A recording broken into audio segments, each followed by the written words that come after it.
Monsieur le ministre, le thème de cette 4e édition de Archibat est « Habiter autrement ». Il interpelle certainement sur les formes d'urbanisation à inventer pour loger décemment le plus grand nombre. Nous, notre rapport, je pourrais la qualifier un peu de multiforme parce que le ministère, je l'ai dit tantôt, a pour but de penser la politique, de réfléchir, d'anticiper.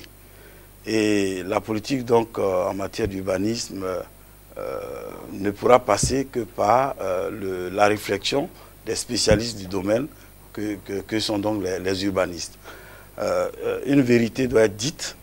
On ne pourra pas avoir un équilibre, de mon point de vue, au niveau de nos cités, si au niveau même de l'économie, je veux dire, les centres d'activité économique ne sont pas, je veux dire, diversifiés dans le pays.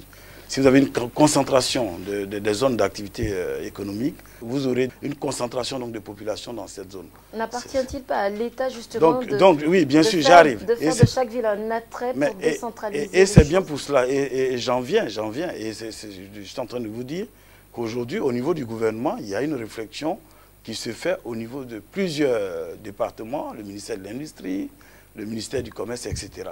Donc il y a des zones d'activité qui sont prévues dans le nord, dans l'ouest, dans l'est, etc., au centre de la Côte d'Ivoire. Donc nous ferons en sorte que la population ait des raisons de repartir dans ces zones. Cela est prévu. Une fois cela fait, bien sûr, je vous ai dit, il y a forcément le travail des spécialistes, des urbanistes, qui consistera donc à faire en sorte qu'il y ait des documents, des outils de planification urbaine. Et c'est bien pour cela que déjà, je peux vous rassurer, madame, que l'État a initié donc, un ensemble de projets d'études d'urbanisme dans 32 chefs-lieux de région. À l'heure où je vous parle, il y a eu un financement d'un peu plus de 5 milliards qui a été obtenu. Les appels d'offres ont été réalisés, les cabinets ont été choisis. Les villes comme Yamoussoukro, Bouaké, toutes les grandes villes ont été attribuées. Les villes moyennes, les chefs-lieux de région donc, qui sont moyens, ont été attribués à d'autres cabinets, des cabinets nationaux et internationaux. Et à partir de mi-juillet, c'est-à-dire de 2013, de manière opérationnelle, ces actions vont être opérées sur le terrain, c'est-à-dire que les urbanistes vont se déployer pour aller mettre à jour l'ensemble des documents de planification des villes qui en avaient. Oui. Et puis initier de nouveaux documents pour les villes qui n'en avaient pas du tout. Mais pour ce qui concerne Abidjan spécifiquement, j'ai envie de dire un petit mot. Nous avons eu un financement donc, de la coopération japonaise qui aujourd'hui est déjà dans l'action. Ce n'est pas du virtuel, ce n'est pas dans le futur. À l'heure où je vous parle, il y a des études d'urbanisme qui sont en cours à une équipe mixte de ivoiro, j'allais dire japonaise, qui est en train de mettre à jour l'ensemble donc des documents de planification d'Abidjan et de l'ensemble du district, c'est-à-dire les villes avoisinantes.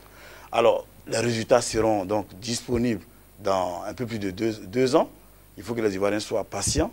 Ce sont des choses qui devaient se faire tous les 15 ans. Les spécialistes le savent. Il y a une périodicité. Mais malheureusement, depuis les dernières études d'urbanisme, jusqu'à aujourd'hui, rien n'avait été fait. Mais le gouvernement a pris à bras le corps la planification. Donc, habiter autrement, vous me l'avez dit, bon, comme chute, je pourrais vous dire que c'est déjà anticiper, planifier et faire en sorte que de manière rigoureuse, les autorités appliquent vraiment sans relâche les recommandations des spécialistes que sont les urbanistes.